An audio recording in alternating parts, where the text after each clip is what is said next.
तये ब्रह्मणे नमः। आज की कक्षा में आप सभी को स्वागत है। पिछले कक्षा में हम लोग लग्न साधन के विषय चर्चा कर रहे थे और लग्न साधन में जो बिंदु हम लोगों के लिए लग्न साधन के लिए प्रयोजन है, उस विषय को लगभग हम लोग समझ लिए थे। उसमें अयनांश और 12 राशियों की जो उदयमान है, वो सबसे महत्वपूर्ण विषय है। 12 राशियों के उदयमान के लिए हम लोगों को पलभा का ज्ञान करना है और पलभा कौन से दिन में हम लोग ज्ञान करते हैं? 21 मार्च और 23 सितंबर जो विषुवत दिन है, और विषुवत दिन में हम लोगों को पलभा का ज्ञान करने के लिए 12 अंगुल का एक छड़ी ले जाना है और पूरा सीधा होना चाहिए वह छड़ी। उसको शंकु कहते हैं। 12 अंगुल का शंकु को भूमि को अच्छे तरीके से समतल बनाने के बाद उसमें रख करके उसका छाया मध्याह्न काल में मापना चाहिए। मध्याह्न काल में हम लोगों को जितना छाया प्राप्त होगा वह क्या हो जाएगी? पलभा हो जाएगी। जैसे पलभा अपने अक्षांश के अनुसार क्या होता है? भिन्न भिन्न होता है। और अक्षांश, लंबांश और 3 राशि का ज्या जो है वो होता है त्रिज्या होता है। एक 2 क्षेत्र आप अक्ष क्षेत्र जो समकोणी त्रिभुज है उसमें 2 के द्वारा अनुपात किया जाता है। जैसे एक हमारे स्थान का प्रत्येक स्थान में हम जहाँ आवास कर रहे हैं, निवास कर रहे हैं, उसी स्थान का अक्षांश पिछले कक्षा में भी हम लोग समझे थे। जो विषुवत रेखा है, विषुवत रेखा से जितने जितने ऊपर हम उठेंगे, विषुवत रेखा से दूरी को क्या कहा जाएगा? अक्षांश कहा जाएगा। उत्तर गोलार्ध में हो व दक्षिण गोलार्ध की ओर हो। और अक्षांश जैसे जैसे बढ़ेगी वैसे वैसे लंबांश क्या होगी? घटेगी। जैसे पिछले कक्षा में हम ध्रुव स्थान में अक्षांश को समझे थे। ध्रुव स्थान में अक्षांश कितना है? जो ध्रुवीय बिंदु है, ध्रुव स्थान हम उसको कहते हैं। ध्रुवीय बिंदु मतलब एक तो सुमेरु है और दूसरा कुमेरु है। सुमेरु में अक्षांश 90 है और कुमेरु में भी अक्षांश 90 है। जहां अक्षांश 90 डिग्री है वहां क्या है? लंबांश कितना होगा? 0 होगा। अक्षांश और लंबांश की परिभाषा उसको हम कहते हैं खमध्य और ध्रुवीय अंतर को लंबांश कहते हैं और अपना क्षितिज और ध्रुव की दूरी को अक्षांश कहते हैं। जो उत्तर दिशा में हमारा क्षितिज है, कल पिछले कक्षा में हम क्षितिज के बारे में समझे थे, जहां हमारा जो चारों ओर आकाश और पृथ्वी जहां सटा हुआ हम लोगों को दिखाई दे वह हमारा क्षितिज हो जाएगा। उत्तर दिशा में क्षितिज से जितना ऊपर हमको ध्रुव तारा उठा हुआ दिखाई दे, ये सोच लेते हैं ये क्षितिज है। इस क्षितिज से ध्रुव तारा जितना ऊपर उठा हुआ दिखाई दे वह हमारा क्या होगा? अक्षांश होगा। और उसी को दूसरे तरह से समझे तो गोल में, ग्लोब में जो विषुवत रेखा से जितने ऊपर हम उठेंगे अपने देश का उतना क्या होगा? अक्षांश हो जाएगा। जैसे सुमेरु में 90 होते हैं और कुमेरु में 90 होते हैं, ये बात हम लोग समझ लिए। तो इससे यह समझ में आ रहा है 90 अंश से अक्षांश को घटाते हैं तो क्या होता है? हम लोगों को क्या प्राप्त होता है? लंबांश प्राप्त होता है। तो 90 माइनस अक्षांश इज इक्वल टू लंबांश है। ये थोड़ा सामान्य सैद्धांतिक विषय है। इसको सैद्धांतिक विषय को आप लोगों को समझ लेना चाहिए। यदि यह अक्षांश का ज्यामान होगा, यह अक्षांश का ज्या हो, ये क्या होगा? लंबांश का ज्या। लंब मतलब जो जहां हम जैसे सीधे खड़े हैं तो वह हमारा क्या हो जाएगा? लंब होगा। उसी तरह लंब जो कोटि होता है, लंबांश की ज्या लंबज्या हो जाएगी, अक्षांश की ज्या अक्षज्या होगी। और 3 राशि जो 90 अंश की ज्या, जहां अक्षांश भुज हो, अक्षज्या भुज हो, लंबज्या कोटि हो, वहाँ 3 राशि का व 90 अंश का जो ज्या है, 3 राशि मतलब 90 अंश, 90 अंश का जो ज्या है उसको आप क्या कहेंगे? त्रिज्या, त्रिज्या वहाँ पर कर्ण होगा। तो भुज, कोटि, कर्ण समकोणी त्रिभुज में हम लोगों को ज्ञान होता है। जैसे यहाँ इस कोण का मान है 90 डिग्री और 90 डिग्री का सम्मुखीन बाहु जो है वो कर्ण, इसको हम कहते हैं। ये सामान्य विषय है, इसलिए इसको ध्यान पूर्वक समझ लेना है। उसी तरह हम लोगों को क्या पता चल रहा है? लंबज्या, कोटि, अक्षज्या, भुज और त्रिज्या हो गया कर्ण। एक त्रिभुज हो गया। और दूसरा, हम 21 मार्च को 23 सितंबर को 21 मार्च अथवा 23 सितंबर को जो मध्याह्न काल में एक शंकु का छाया मापते हैं, सितंबर को 12 अंगुल शंकु का जो छाया मापते हैं उसको पलभा कहते हैं। पलभा वहां क्या हो जाएगी? भुज हो जाएगी। और 12 अंगुल शंकु जो होगी वो क्या हो जाएगी? कोटि। और ये शंकु के अग्रभाग से पलभा के अग्रभाग तक जो हमारे सूत्र होगा उसको हम क्या कहेंगे? पलकर्ण कहेंगे। ये कर्ण होगा। यहाँ इस कोना जो है वो 90 डिग्री होगा और 90 डिग्री का सम्मुखीन बाहु जो है वो कर्ण है। ये दोनों त्रिभुज के द्वारा हम त्रैराशिक अनुपात कर सकते हैं। यदि कभी क्या होता है, हम अक्षांश के द्वारा पलभा का ज्ञान करना है तो हम लोगों को क्या करना पड़ेगा? हमारे पास अक्षांश तो है प्रत्येक स्थान की। यूट्यूब में आप लोग सर्च करेंगे तो गूगल में अपने स्थान का नाम, जैसे पुरी का लैटिट्यूड एंड लॉन्गिट्यूड सर्च करेंगे तो आपको तुरंत अक्षांश दिखा देगा। जो लॉन्गिट्यूड है वो दिखा देगा कितना अक्षांश है पुरी का। उसी तरह प्रत्येक स्थान का, दिल्ली हो गया, मुंबई हो गया, प्रत्येक स्थान का हम लोग अक्षांश को सर्च कर सकते हैं। अथवा अभी जो हम लोग द्रुक पंचांग देख रहे हैं उसी द्रुक पंचांग में भी अक्षांश लिखा रहता है, उसको भी देख सकते हैं। यदि हमारे पास अक्षांश का ज्ञान है, उससे पलभा का निर्णय व साधन कैसे करेंगे उस विषय में हम लोगों को समझना है। क्या है विषय? जैसे ये अक्षज्या भुज में हम लोगों को किसका कोटि मिलता है? लंबज्या कोटि मिलता है। तो लंबज्या कोटि में अक्षज्या भुज भी प्राप्त होगा। तो हम क्या करेंगे? लंबज्या को नीचे लिखेंगे। लंबज्या कोटि में हम लोगों को क्या प्राप्त होता है? कौन सा भुज प्राप्त होता है? अक्षज्या भुज प्राप्त होता है। तो जहां 12 अंगुल शंकु है, जहां 12 अंगुल शंकु कोटि है, इस कोटि में यह भुज प्राप्त होता है। तो ये 12 अंगुल शंकु कोटि में हम लोगों को क्या प्राप्त होगा? पलभा भुज प्राप्त होगा। इसको त्रैराशिक अनुपात कहते हैं। 3 राशियों के द्वारा चतुर्थ राशि का ज्ञान करना, यह त्रैराशिक अनुपात है। क्या हो गया एक बार देख लीजिए। लंबज्या कोटि में अक्षज्या भुज प्राप्ति होती है तो 12 अंगुल शंकु जहां कोटि है वहां क्या प्राप्त होगा? पलभा प्राप्त होगा। तो सूत्र बन गया, 12 अंगुल शंकु को अक्षज्या में गुणा करके लंबज्या में भाग दे देने से हम लोगों को यह प्राप्त होता है। जैसे वर्तमान समय में हम पुरी का पहले अक्षांश लेते हैं। पुरी का जो अक्षांश है आप सर्च कीजिए, देखिए गूगल में 19 डिग्री 48 कला जो है वो पुरी का अक्षांश है। और पुरी के अक्षांश से हम जैसे पुरी का लंबांश साधन करेंगे तो क्या करेंगे? 90 डिग्री में से 90 अंश में से अक्षांश को घटा देंगे तो क्या होगी? लंबांश हो जाएगी। ठीक है, तो एक बार इसको घटाने के लिए 60 उधार लेते हैं।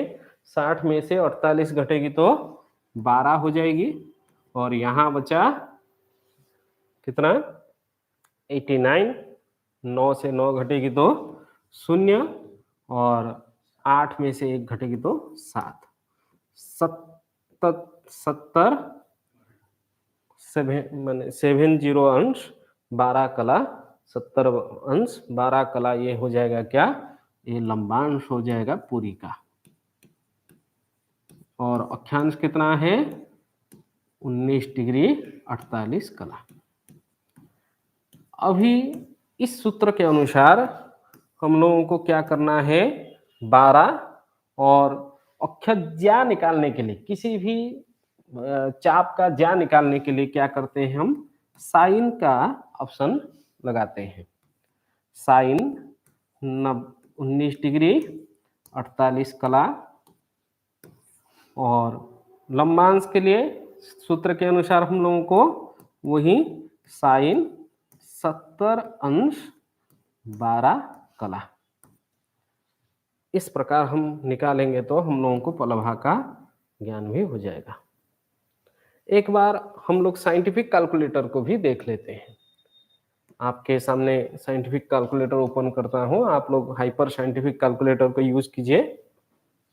क्या करना है, 12 गुणे साइन, यहां देखिए साइन का सिंबल होगा, जहां साइन का सिंबल है वहीं साइन लगाइए, 19 डिग्री, वही डीएमएस को 48 कला, और एक बार डीएमएस को क्लिक कीजिए और इसको थोड़ा बाहर निकाल लीजिए। ब्रैकेट के बाहर निकालने के बाद भागा का चिन्ह लगा दीजिए, और लंबांश कितना था, सॉरी साइन लगाना है, गलत हो गया, साइन लगाना है। साइन लगाने के बाद लंबांश कितना है 70 अंश 12 कला। उसको उसके बाद बाहर निकाल के राइट का चिन्ह लगाने के बाद फिर से डीएमएस लगा दीजिए। आप लोगों को पलभा का पूरी का पलभा का ज्ञान हो जाएगा। 419 पूरी का पलभा है। ये अंगुलात्मक मान प्राप्त होता है, क्योंकि हम 12 जो लिए हैं वो अंगुलात्मक है, इसलिए 4 अंगुल 19 व्यंगुल ये अंगुलात्मक मान प्राप्त है। ये इसको आप क्या कहेंगे, पूरी का पलभा। एक बार अपना अपना स्थान का आप लोग पलभा निकालिए। निकालने के बाद आपको क्या होगा, इस विषय में और ध्यान से समझ में आ जाएगा।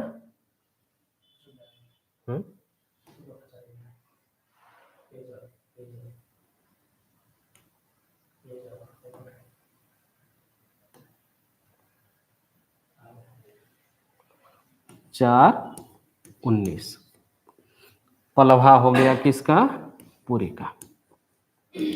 अभी पिछले कक्षा में इसी विषय को हम लोग समझे थे। पलभा को 3 स्थान में रखना है और चरखंड निकालना है, और उस चरखंड को लंकोदयमान में संस्कार करेंगे तो हमारे स्वदेश का राशियोदयमान प्राप्त होगा। चलते हैं, पूरी का पलभा 4 19 और 4 19 4 19 पूरी का पलभा 3 स्थान में रखे। पहले स्थान में किसमें, 10 में, दूसरे स्थान में 8 में, और तीसरे स्थान में 10 में गुणा करके 3 में भाग देना है। यह सूत्र होता है 3 चरखंड निकालने के लिए। पहला चरखंड आएगा, दूसरा चरखंड आएगा, तीसरा चरखंड आएगा। इसी प्रकार 4 19 को आप लोग हाइपर साइंटिफिक कैलकुलेटर में भी गुणा कर दीजिए। उससे क्या होगा, ये 19 को भी 4 को तो गुणा करने से 40 होता है, और 19 को 10 में गुणा करेंगे तो 190 होगा। 190 को आप 60 में भाग देंगे तो 60 तिया 6 तिया 80, यहाँ भागफल जुड़ जाएगी, 43 10 होगा। ये 190 में से 180 घटा दिए तो 10 बचा। तो यहाँ चरखंड, पहला चरखंड जो है वो 43 पल 10 विपल इस प्रकार की प्राप्त होगा। इसी प्रकार 8 तिया, ये 8 चौका 32 और 19 को 8 में गुणा करेंगे तो कितना होगा? कर लीजिए। 19 हाँ? 152 और यहाँ 152 मतलब 2 बार जाएगा, 120 होगा, 60 दूने 120 और यहाँ बचेगा 32 और यहाँ 2 जुड़ जाएगी तो 34 32 34 पल 32 विपल यहाँ प्राप्त होगा। उसी प्रकार ये तो 43 10 था, इसको घटाना है, भाग देना है 3 में, क्योंकि पहले तो हम 10 में गुणा किए थे, इसलिए हम लोगों को प्राप्त हुआ था 43 पल 10 विपल, उसको डायरेक्ट 3 में भाग दे देंगे तो हो जाएगा 3 एकम 3 और यहाँ बचेगा कितना? 13 13 होगा तो 4 तिया 12 12 1 को आप 60 में गुणा करेंगे तो 60 एकम 60 और उसमें 10 जोड़ेंगे तो 70 70 को 3 में भाग देंगे तो 3 दूने 6 और इसमें 10 है तो 3 तिया 9, एक बचा, मतलब 14 23 ये हो गया तीसरा। ये फर्स्ट चरखंड है, ये सेकेंड द्वितीय चरखंड है और यह जो है ये थर्ड मतलब तृतीय चरखंड है। और हम लोगों को 3 चरखंड प्राप्ति होने के बाद हम लोग क्या करते हैं, अपने लंकोदयमान में इसको माइनस और प्लस करते हैं। पिछले कल भी कक्षा में पढ़े थे, मेष का लंकोदयमान 278 है और वृष का लंकोदयमान 299 है और मिथुन का लंकोदयमान जो है यह जो है कितना 323। कर्क राशि का फिर से उसको उल्टा देते हैं 323, सिंह राशि सिंह का 299 और कन्या का 278। इसको 3 स्थान में इस पलभा को ये चरखंड को पहले माइनस उसके बाद प्लस। यहाँ थोड़ा गलती हो गया है, 34 32 नहीं होगा,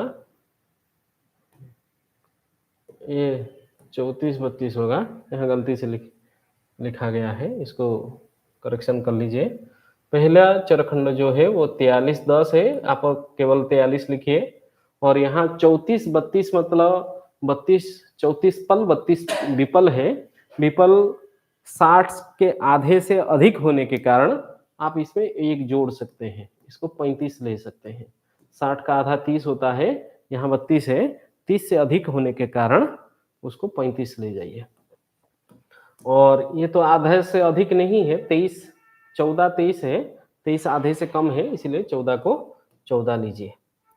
और फिर से 3 स्थान में, पहले तीनों स्थान में शुरू से मेष वृष मिथुन में माइनस करना है, उसके बाद नेक्स्ट 3 स्थान में क्या करना है, जोड़ देना है, प्लस करना है। उल्टा के 14 35 और 43।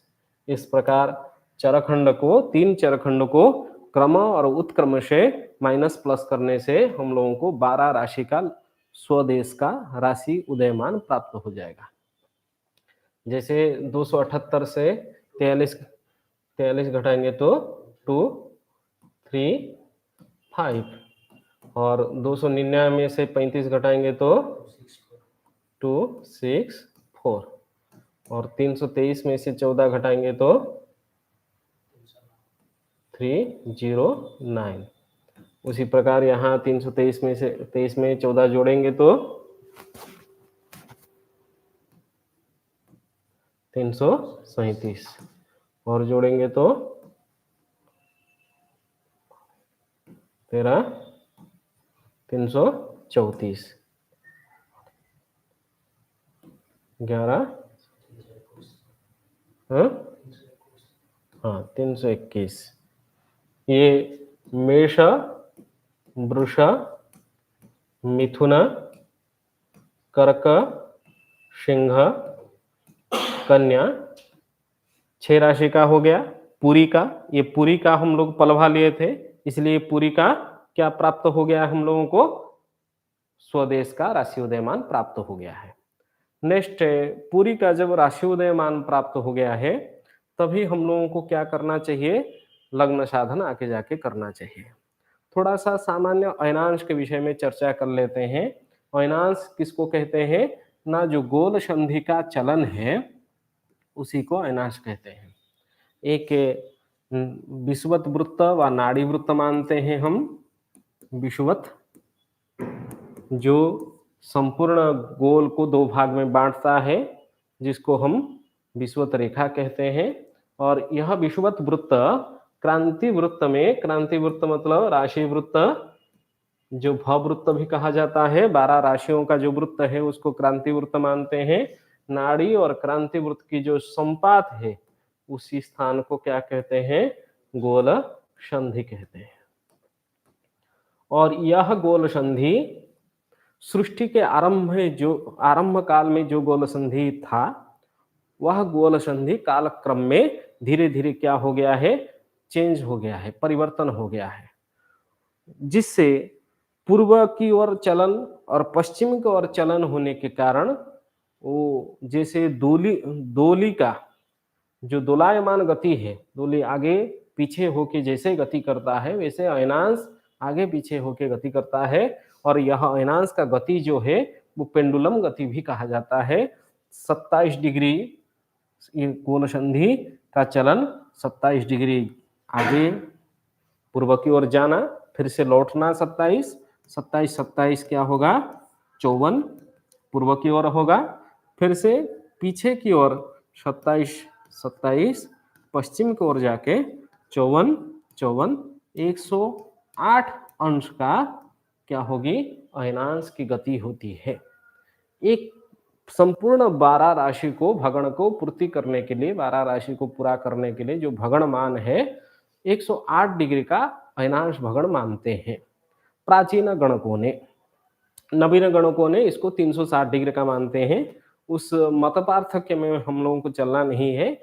अयनांश जो गोल संधि का चलन है, ध्रुवीय चलन के कारण यह अयनांश का चलन होता है। वर्तमान की जो ध्रुव बिंदु है, जो हम लोग उत्तर दिशा में आकाश में एक चमकीला तारा देखते हैं जिसको हम ध्रुव मानते हैं, वह ध्रुव बिंदु सृष्टि के आरंभ से लेके धीरे धीरे वह बिंदु क्या होता है? परिवर्तन होते चलता है। वह ध्रुव का अर्थ होता है स्थिर, परंतु यह ध्रुव बिंदु भी स्थिर नहीं है। ध्रुव बिंदु के चलन होने के कारण क्रांतिपात मतलब नाड़ी और क्रांति वृत्त की जो संपात है वह क्रांतिपात है, उस क्रांतिपात का भी चलन होता है। उस चलन को हम लोग क्या कहते हैं? अयनांश के रूप में गणना करते हैं। तो सृष्टि आरंभ के गोल संधि, वर्तमान के गोल संधि का जो अंतर है उसको हम क्या कहते हैं? अयनांश कहते हैं। और यह अयनांश दैनिक गति अयन चलन का व अयनांश चलन का दैनिक गति कितना है? सिद्धांत दर्पण के मत के अनुसार 9 परा 28 विपरा है। ये कला विकला से भी और छोटा इकाई है परा विपरा में प्राप्त होता है। ये कला विकला के बाद परा विपरा होता है, विकलात्मक गति से भी कम है। तो एक संपूर्ण भव चक्र को जो सौरवर्ष हम कहते हैं, 12 राशियों को जो भोग करने के लिए 365 दिन 15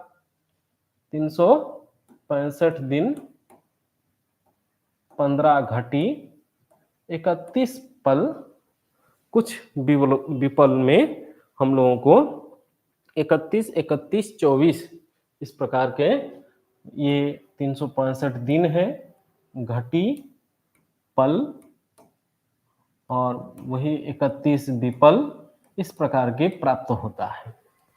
संपूर्ण 365 नहीं है, 365 दिन में से भी कुछ ज्यादा घटी 15 घटी 31 पल 31 विपल में संपूर्ण सौर वर्ष क्या होता है, भोग होता है। 12 राशियों का भोग जो है एक सौर वर्ष मानते हैं हम लोग।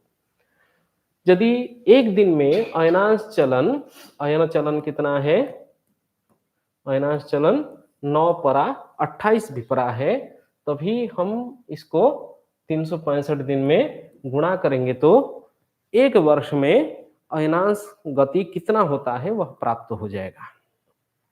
इस प्रकार की हम लोग क्या कर सकते हैं, अयनांश साधन भी कर सकते हैं। वर्तमान सृष्टि आरंभ से वर्तमान समय तक कितने सावन दिन बीत चुके हैं, उसके अनुसार अयनांश का साधन सिद्धांतीय ग्रंथों में बताया जाता है।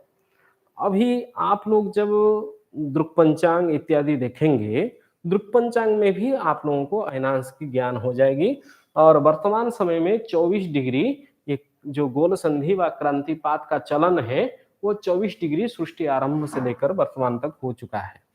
जैसे आप लोग अपना अपना मोबाइल में दृक् पंचांग निकालिए और उसमें सेटिंग में नहीं जाना है, आपको डायरेक्ट एप्लीकेशन में जो हिंदू कैलेंडर है उसमें चले जाना है। और हिंदू कैलेंडर में दूसरा चरखंड उल्टा लिखा गया है, दूसरा चरखंड उल्टा लिखा गया है। हाँ 14:35 नहीं, ठीक है, उस समय लिखा गया था, ठीक है। वर्तमान समय में किसी भी दिन का आप उसमें क्लिक कीजिए, आप लोगों को क्या अयनांश भी यहाँ दिखेगा। जैसे आज आज कौन सी तारीख है, आज 27 तारीख है, 27 तारीख पूर्णिमा है। पूर्णिमा 2:45 PM तक था और प्रतिपदा उसके बाद लग गया है। और वर्तमान कृतिका नक्षत्र का समाप्ति हो गया है 1:35। उसके बाद रोहिणी नक्षत्र वर्तमान चल रहा है और शिव योग है। शिव 11:39 तक शिव योग है और रात का 11:39।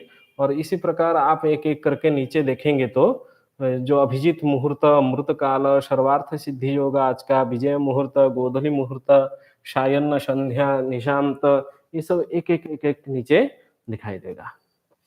आपको यहीं पे लाहिरी अयनांश करके लिखा रहता है 24.19773। ये जो लाहिरी का अयनांश है, जिससे ये संपूर्ण इस अयनांश के आधार पे ये दृक् पंचांग पूरा बना हुआ है। कई सारे अयनांश होते हैं, लाहिरी का अयनांश, कृष्ण मूर्ति पद्धति अयनांश, बिना अयनांश की सायन ग्रह। इस प्रकार की पंचांग में आप जो चाहें वो उसी के आधार पे संपूर्ण पंचांग को यूज कर सकते हैं, व्यवहार में ला सकते हैं। लेकिन लगभग लाहिरी अयनांश जो है वो सूक्ष्म है और वो भी दृक् सिद्ध है, इसलिए हम लोग लाहिरी अयनांश को ही ग्रहण करते हैं। अभी लाहिरी का अयनांश जो है वो 24 डिग्री और 24.19773, ये अंशात्मक गति कितना है उसको आप साइंटिफिक कैलकुलेटर में देख लीजिए। 24.1997 24.19 कितना था, 24.19773 24.19773 19773। इसको क्लिक करने के बाद वही डीएमएस में क्लिक कर लीजिए। सॉरी, गलत हो गया, राइट लगा के डीएमएस में क्लिक कर लीजिए। आपको ये अंश कलादिमान में दिखा देगा। ये अंश कलादिमान कितना आ गया है, 24 अंश मोड़ अन हो गया है। 24 अंश 11 कला 51 विकला हो गया है। अभी इसी आज के अयनांश के आधार पे, यह अयनांश की गति बहुत ज्यादा नहीं होता है, इसीलिए लगभग हम शिशु का जन्म यदि 14 नवंबर को मानेंगे, यही अयनांश ग्रहण करेंगे और वर्तमान समय में भी यह अयनांश सही है। लगभग एक वर्ष तक अयनांश की गति जो होता है वो कुछ विकलात्मक गति करने के कारण 1 वर्ष में 57 विकला गति करता है अयनांश, और जो लाहिरी है वो 56 विकला मानते हैं और सिद्धांत दर्पण में 57 विकला मानते हैं। इसलिए इस अयनांश की गति में कुछ सामान्य जो सिद्धांत दर्पण में सामंत चंद्रशेखर जो अयनांश के आधार पे गणित करेंगे उनमें और लाहिरी में थोड़ा सा कुछ अंतर होगा, बहुत ज्यादा अंतर नहीं है, इसलिए ग्रहण योग्य है। ये लाहिरी का अयनांश लेकर के हम लग्न साधन करेंगे वर्तमान समय में। 24 अंश 11 कला 51 विकला अयनांश को लिख लेते हैं। और आप लोग अपना अपना मोबाइल में ये अयनांश कहाँ है और अयनांश का मान कितना है उसको भी ध्यान पूर्वक लिख लीजिए। अयनांश कितना प्राप्त हुआ नोट कर लीजिए, 24 अंश 11 कला 51 विकला। ये आप सामंत चंद्रशेखर जी का देखेंगे तो सिद्धांत दर्पण में 24 अंश 30 कला हो जाएगी। कलात्मक मान में अंतर है, इसीलिए ग्रह स्पष्ट में भी अंतर दिखाई देता है।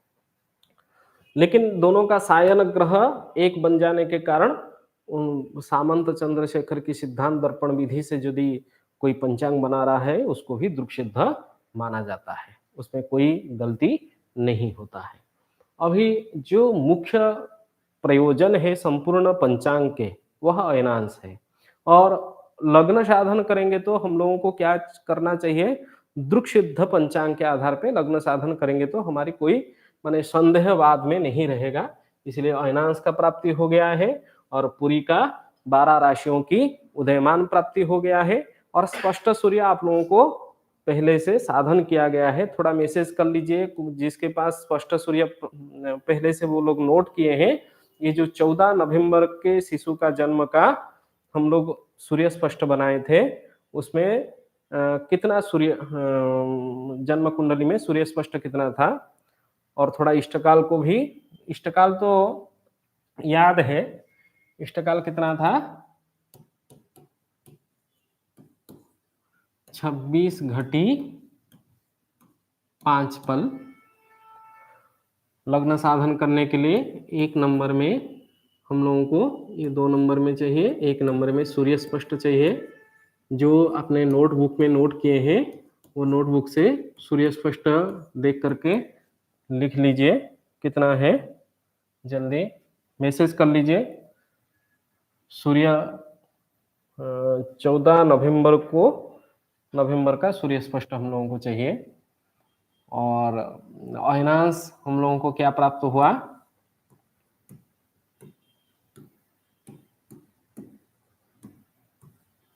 अयनांश क्या प्राप्त हुआ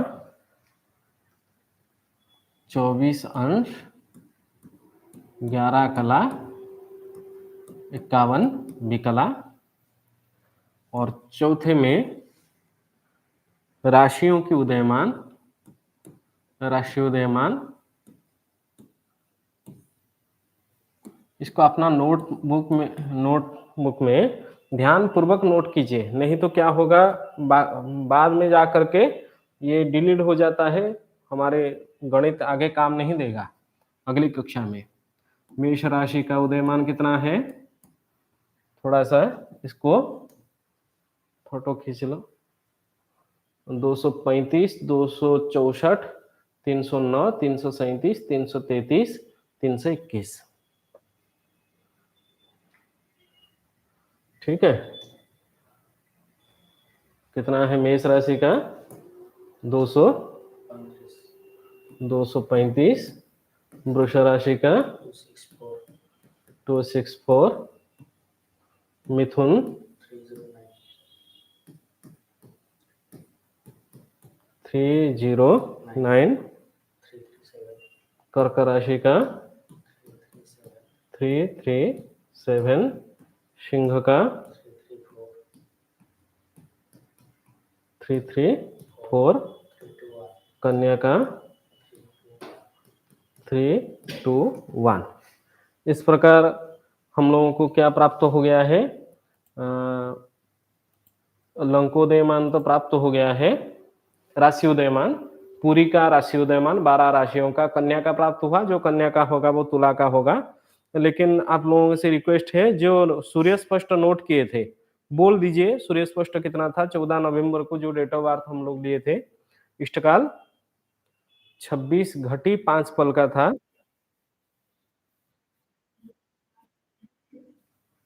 सूर्य स्पष्ट 27 अंश 35 कला 59 निकला। मतलब हाँ? हम लोग इष्टकाल को ग्रह गति में सूर्य के गति में गुणा करके चालन फल को निकालने के बाद हम जोड़े थे ना पंक्तिस्थ सूर्य में, सूर्य स्पष्ट निकाले थे, उसी से हम लोगों को सूर्य स्पष्ट प्राप्त हुआ था। ठीक है, तो कौन सा राशि था सूर्य 14 नवंबर को? मैडम राशि का बोल दीजिए। शायद कोई नोट। वृश्चिक राशि 14 नवंबर को वृश्चिक राशि, इसीलिए हम लोग क्या लिखेंगे? 7 लिखेंगे। 7 राशि 27 अंश 35 कला 59 विकला। शायद अंश कला वर्तमान वृश्चिक का चल रहा है सूर्य, और वृश्चिक में चलने के कारण जो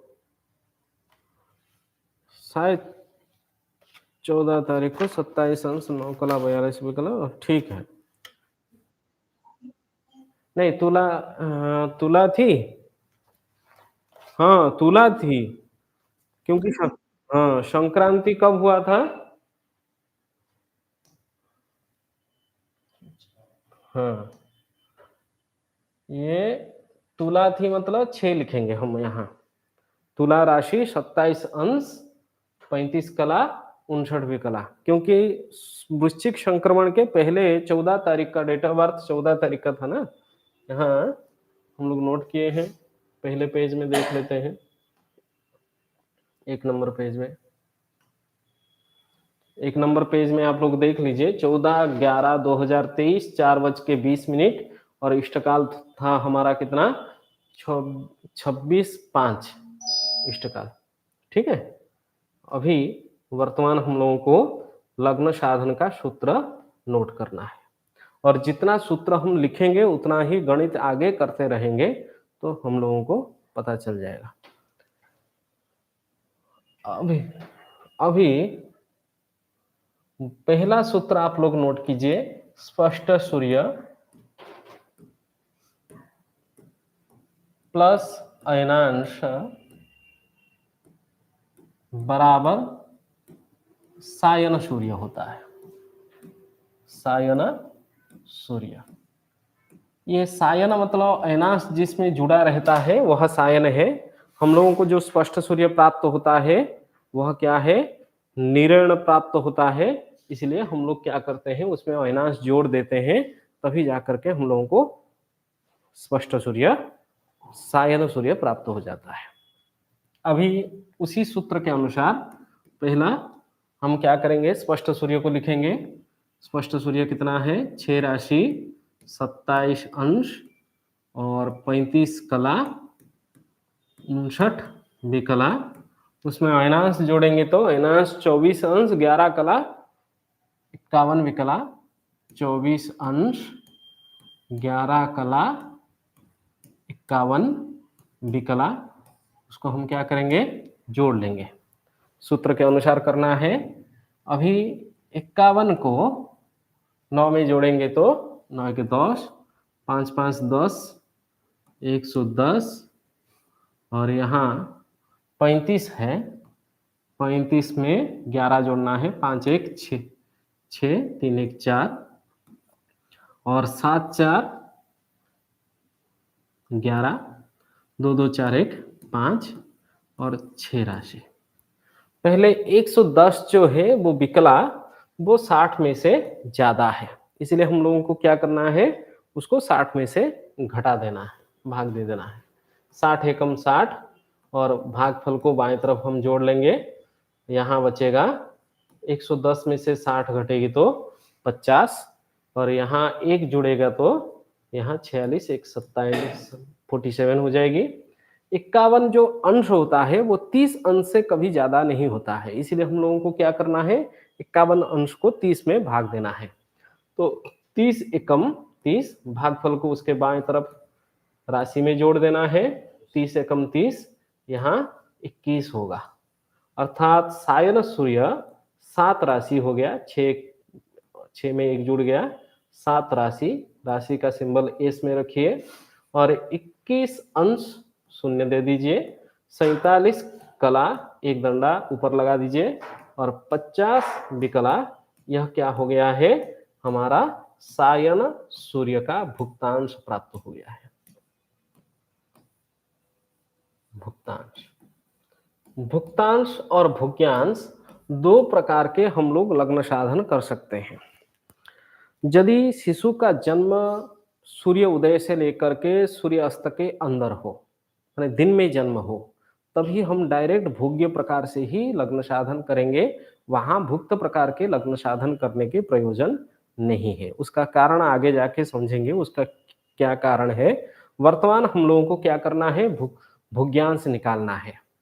जब यह भुक्त है, भुक्त मतलब बिता गया है, एक राशि में 30 अंश होता है, तो भोग्य कैसे निकालेंगे, भोग्य निकालने के लिए 30 अंश में से भुक्त को घटा देंगे तो भोग्य हम लोगों को प्राप्त होगा। उसके बाद नेक्स्ट तभी सूत्र क्या हो गया, 30 अंश माइनस भुक्तांश बराबर भोग्यांश होता है। सूत्र लिखते चलिए और अपने नोटबुक में उतारते चलिए, उससे क्या होगा आप लोगों को बाद में समझ में आएगा।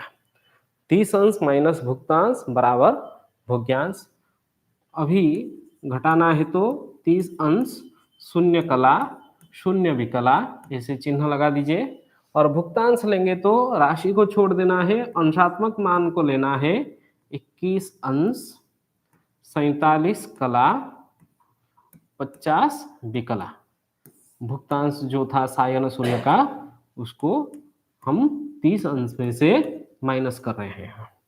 पहले विकला से माइनस करेंगे, विकला में 60 आ जाएगा, 60 में से 50 घटेगी तो यहाँ 10 विकला हो जाएगी, और कला के स्थान में 59 बचा है, क्योंकि एक विकला चला, एक कला पूरा चला गया है 60 विकला के रूप में, और 59 बचा है, तो कला के स्थान में 59 में से 47 को हटाना है। 9 में से 7 घटेगी 2, और 5 में से 4 घटेगी 1, 12 कला हो जाएगी। और यहाँ बचा 29, अंश में कितना बचा है, 29, 29 में से 21 घटेगी तो 8 होगी। तो 8 अंश 12 कला 10 विकला क्या हो गया है, भोग्यांश हो गया है। अभी हमारा जो शिशु का जन्म है वो दिन में है, क्या ना 4:20 में शिशु का जन्म है। दिवस में होने के कारण, दिन में होने के कारण हम भुग्य प्रकार से लग्न साधन करेंगे। आगे जाकर के भुक्त प्रकार के लग्न साधन की सूत्र क्या है, कब हम लोगों को भुक्त प्रकार के करना है, वो आगे की कक्षा में समझेंगे। अभी भुग्यान से लग्न साधन हम लोगों को करना है। सूत्रनिष्ठ भुग्यांश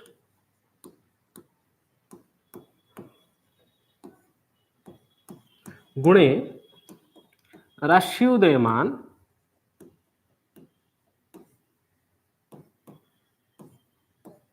बटे 30 बराबर भोग्य फल। इसको सूत्र को लिख लीजिए। एक राशि में 30 अंश होता है, और एक एक राशि का 12 राशियों का उदयमान फलात्मक में यहाँ हम लोगों को प्राप्त हुआ है पूरी का। यदि एक राशि में इतने फलात्मक उदयमान होता है, भोग्य अंश में हम लोगों को कितना फलात्मक प्राप्त होगा, वह त्रैराशिक अनुपात के द्वारा हम लोगों को क्या प्राप्त होगा, भोग्य फल प्राप्त होगा। अभी यहाँ कौन से राशि का उदयमान हम लोगों को लेना है, यह प्रश्न है मन में। तो कौन से राशि है, जो सायन सूर्य का राशि है। सायन सूर्य 7 लिखा है, 7 मतलब 7 भुक्त हो गया है। अग्रिम वाला जो है वो किस राशि में सायन सूर्य है ना, 7 बीत गया है, मतलब आगे वाला वृश्चिक है, वृश्चिक हो गया सायन सूर्य। तो वृश्चिक राशि का उदयमान हम लोगों को यहाँ ग्रहण करना है। तो वृश्चिक राशि का ग्रहण करेंगे तो ये कन्या का जो मान होता है वह क्या है, तुला का है। और तुला के सिंह राशि का जो उदयमान है वह किसका है, वृश्चिक का है। उसके बाद कर्क का जो उदयमान है वह धनु का है। मिथुन मकर का, दोनों का मान एक है। और वृष कुंभ का मान एक है। और मेष और मीन का मान भी एक है। इस प्रकार हम लोगों को उदयमान प्राप्त है। तभी हम जो इस सूत्र के अनुसार भोग्यफल निकालेंगे, किसका उदयमान लेंगे, वृश्चिक का लेंगे। वृश्चिक का क्यों लेना है, क्योंकि वहां 7 लिखा है। 7 मतलब वो 7 बीत गया है, आगे वाला वृश्चिक है। वृश्चिक का हम लोगों को क्या ग्रहण करना है, राशि का उदयमान ग्रहण करना है। पूरी का राशि उदयमान लिखा हुआ है वृश्चिक का कितना, 334। और भोग्यांश हम लोगों को कितना प्राप्त हुआ, 8 अंश 12 कला 10 विकला। और भाग किस में देना है, 30 में भाग देना है। 30 अंश होता है। अभी थोड़ा सा मैं यहाँ साइंटिफिक कैलकुलेटर का व्यवहार करता हूँ। आप गुणा कर सकते हैं। 334 को 10 में गुणा करेंगे, 334 को 12 में, 334 को 8 में, एक एक करके गुणा करके उसी के बाद आप उसको सब अपवर्तित 60 में से करने के बाद 30 में भाग दे देंगे तो आपका मान आ जाएगा। घर में प्रैक्टिस कर लेना है। अभी हम साइंटिफिक कैलकुलेटर का व्यवहार करके तुरंत इस मान को निकालते हैं। कितना, 8 12 10 को 334 में गुणा करेंगे। 8 अंश 12 कला 10 विकला को 334 वृश्चिक का जो पलात्मक मान है, राशि उदयमान है, उसमें गुणा करना है और भाग देना है किसमें, 30 में। वही डीएमएस को क्लिक करके मैं कर रहा हूं, इसलिए कोई, उसके बाद डीएमएस क्लिक कर लीजिए। आपको भोग्यफल प्राप्त हो गया है 91 पल 19 विपल 27 प्रति विपल के रूप में। 91 19 27। अभी इसको नोट कर लीजिए। 91 पल में ये पलात्मक मान है। उसके बाद 19 27, ये क्या हो गया, भोग्य पल। तो एक नंबर में हम स्पष्ट सूर्य में अविनाश जोड़े। दूसरे नंबर में भुक्तांश निकालने के बाद 30 अंश में से भुक्तांश को हटा दिए, भोग्यांश निकाल दिए। उसके बाद तीसरे में भोग्यांश को राशि उदयमान में गुणा करके 30 में भाग दे करके भोग्यफल अभी हम लोग प्राप्त कर लिए हैं। इसके बाद जो इष्टकाल हम लोगों को प्राप्त है, इष्टकाल को भी पलात्मक बना देते हैं। शिशु जिस समय में जन्म हुआ है उस समय का घटी पल का मान हम लोगों के पास है। कितना है, 26 घटी 5 पल। ये घटी में है, ये पल में है। और यहाँ भोग्य पल जो है वो पलात्मक मान प्राप्त है, इसलिए घटी पल को पल में बदलेंगे। एक घटी जो होता है वो 60 पल का होता है, इसलिए 26 को 60 में गुणा कर दीजिए। 26 को 60 में गुणा करेंगे तो 1560 होगा। और उसमें 5 जोड़ देंगे तो, क्योंकि पल जो 5 बचा हुआ है उसको जोड़ देंगे तो 1565 पल हो जाएगी। ये इसको आप इष्टपल कहेंगे। इसको क्या कहेंगे, इष्टपल। उसके बाद नेक्स्ट जो सूत्र है उसको लिख लीजिए। इष्टपल माइनस भोग्यपल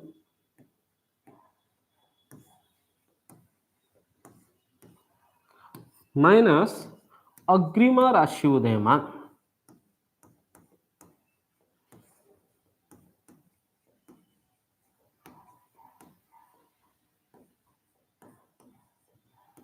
ये लग्न साधन की सूत्र है। यहाँ अभी हम लोग लग्न के आसपास पहुंच गए हैं। उसके बाद जो बचेगा उसको आप शेष करके नाम दे दीजिए। भाग माने जो शेष बचा हुआ है। अभी इष्टफल में से भोग्यफल को हम लोगों को घटाना है, एक के बाद एक को घटाना है। इष्टफल हमारा कितना प्राप्त है? 1565, और मैं यही जगह निकाल के यहीं पे माइनस करता हूँ। ये साइन सूर्य को भुक्तांश को हटा देता हूँ, यहीं पे माइनस कर लाइन खींच देता हूँ। 1565 ये इष्टफल है। इसमें से हम लोगों को क्या घटाना है? भोग्यफल को घटाना है। भोग्यफल कितना है? 91, 19, 27, 91, 19, 1927। और यहाँ उसी प्रकार पहले क्या करेंगे? 60 लेंगे। 60 में से 27 घटेगी तो 10 में से 7 घटेगी 3, और 5 में से 2 घटेगी 3, और यहाँ बचा 59, 9 में से 9 शून्य, 5 में से 1 गया 4, और यहाँ बचा 4 में से 1 गया 3, और 16 में से 9 जाएगी तो 7 होगी। और यहाँ 4 का 4, 1 का 1, इतना हो जाएगी। देखिए इतना ही होगा। 1473, 40 और 33। अभी इष्टफल में से भोग्यफल हम लोग क्या किए? घटा दिए। भोग्यफल इष्टफल हमारे 1565, भोग्यफल 91, 1927 था, उसको घटा दिए। घटाने के बाद हम लोगों को जो प्राप्त हुआ उसमें क्या करना है? अग्रिम राशि का उदयमान को एक के बाद एक घटाना है। अग्रिम राशि हम जब भोग्यफल निकाले थे वहां किस राशि का उदयमान लिए थे ना? वृश्चिक राशि का। तो वृश्चिक राशि का उदयमान 334 लिए थे।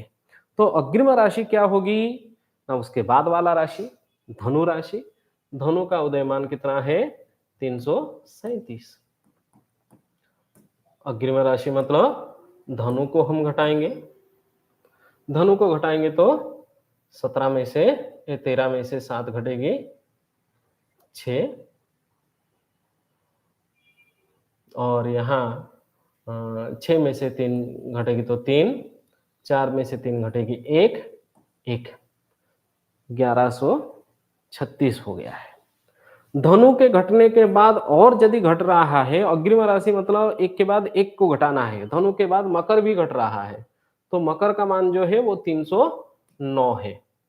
309 को भी, मकर के मान को भी घटाना है। यहाँ जितना घटते चले उतना हम लोगों को क्या करना है? घटाते जाना है। 800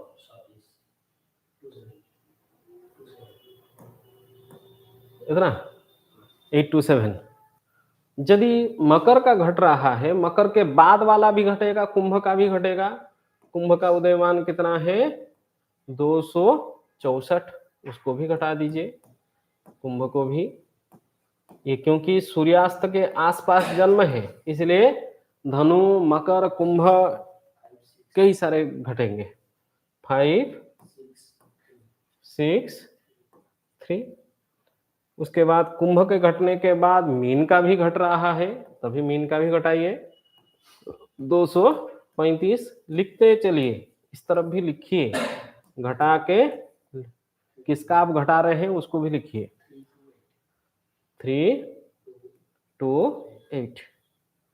मीन के घटाने के बाद आप मेष का भी घटेगा। जो मीन का राशि उदयमान है 235, वही मेष का है, इसलिए यहाँ कितना घटाना है? 235 फिर से घटा देना है। 235 घटाएंगे तो 93। ये शेष बच गया और नहीं घट सकता है। मेष घटने के बाद यहाँ क्या हो गया है? बंद हो गया है। तो 93, 40, 33 ये क्या आ गया है? शेष आ गया है। आप लोगों को शेष कितना प्राप्त हुआ? 93, 40 और 33। इसके बाद हमारा जो लग्न लगभग पूरा हो गया है। लग्न साधन की जो सूत्र है वो लंबी होती है थोड़ी सी, और शेष जितना प्राप्त है, शेष कितना प्राप्त है 90, 93, 40, 33। उसके बाद नेक्स्ट सूत्र आप लिख लीजिए, शेष को गुणा करना है 30 में। 30 में अंशात्मक के लिए वो गुणा किया जाता है, एक राशि में 30 अंश है इसीलिए, और अशुद्ध राशि उदयमान में भाग देना है। जो अशुद्ध है राशि उदयमान में भाग देना है। अशुद्ध मतलब जो शुद्ध नहीं हुआ, जो नहीं घटा, वो अशुद्ध है। यहां थोड़ा देख लीजिए, अशुद्ध कौन सा था ना, मेष राशि का मान जो है वो 235 वो घट गया, लेकिन वृष का नहीं घटा, क्योंकि जो शेष बचा वो 93 में से 264 नहीं घटेगा, तभी वृष क्या हो गया है, अशुद्ध हो गया है, और मेष क्या हो गया है, शुद्ध हो गया है। तो मेष राशि तक शुद्ध हो गए हैं, मेष राशि शुद्ध राशि संख्या है, और वृष राशि अशुद्ध है। वृष राशि का उदयमान 264, हम लोगों को कितना लेना है ना, वृष राशि का उदयमान को लेना है। तो सूत्र के अनुसार यहाँ 93, 40, 33, 33 इंटू 264, जो वृष राशि का उदयमान है 264, उसको लेना है, और उसको किसमें, सॉरी 30 में गुणा करना है, 30 में गुणा करना है, और 264 में भाग देना है। इसे करने से क्या होगा, हमको अंशादि लग्न प्राप्त होगा। क्या प्राप्त होगा, यहां लिख लीजिए, अंशादि लग्न। अभी हम लोग लग्न तक पहुंच गए हैं, अंशादि लग्न प्राप्त हो जाएगा। आप लोग साइंटिफिक कैलकुलेटर का यूज कर सकते हैं।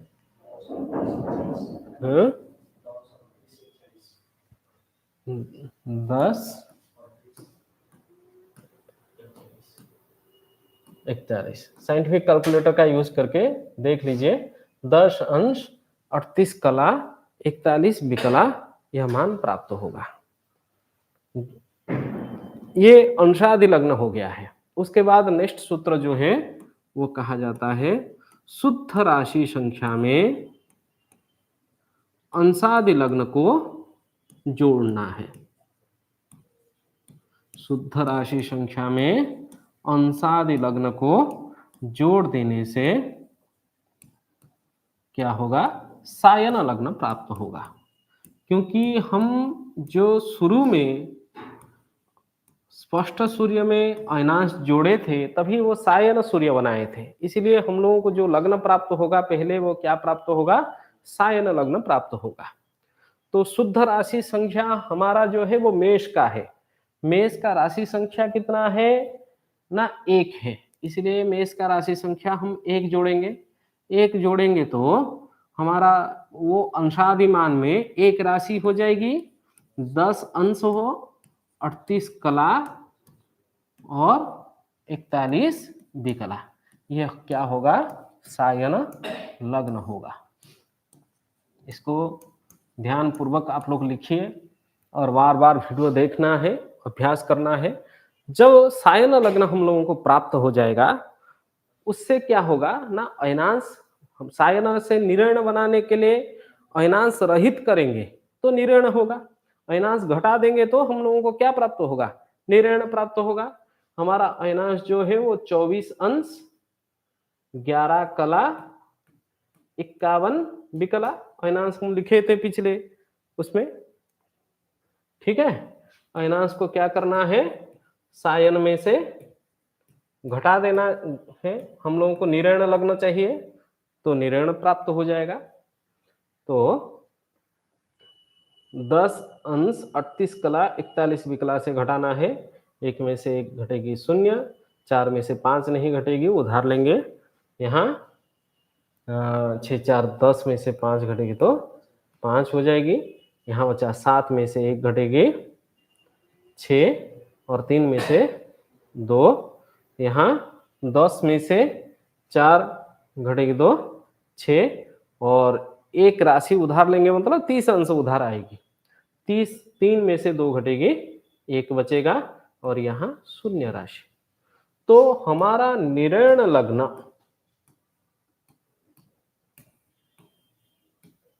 कितना हो गया है ना, शून्य राशि, 16 अंश, 26 कला, 50 विकला, यह निर्ण लग्न हम लोगों को प्राप्त हुआ। इस स्फुट लग्न भी कहते हैं। इस प्रकार के निर्ण लग्न, स्फुट लग्न की हम लोग आज साधन किए। और आप आज की कक्षा में आप लोगों को सभी को धन्यवाद है।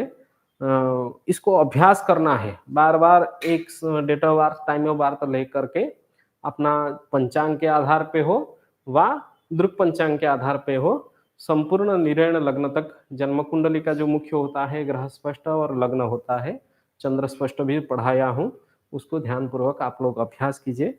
और जिसको जो डाउट है वो पूछिए। आगे अभ्यास करेंगे तो भी और डाउट क्लियर भी हो जाएगा।